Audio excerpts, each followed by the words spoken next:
This is a human walrus sewn together with thousands of stitches. His legs were chopped off and turned into a fishtail, his palms were transformed into fins, and his 2 shin bones were ground down to ivory by the old man. The man screamed for help when he saw his own appearance, but unfortunately, his tongue had been cut off and he couldn't say a word no matter what. At that moment, the stitched wounds were still bleeding, but the old man ordered the man to swim like a walrus and activated a mechanism that forcibly dragged the man into the pool.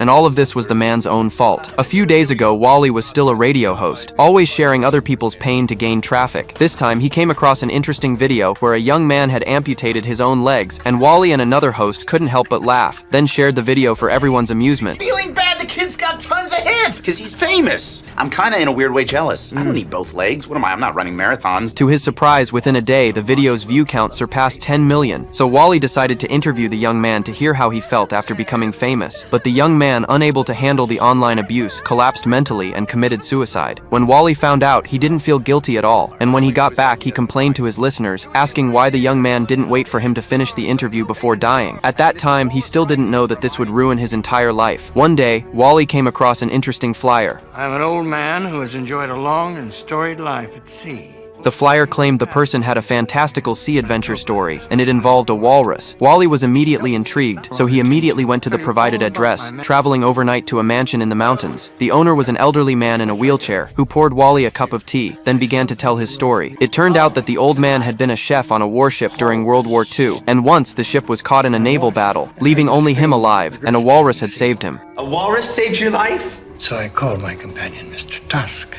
Cute. It'll be all right, Mr. Tusk.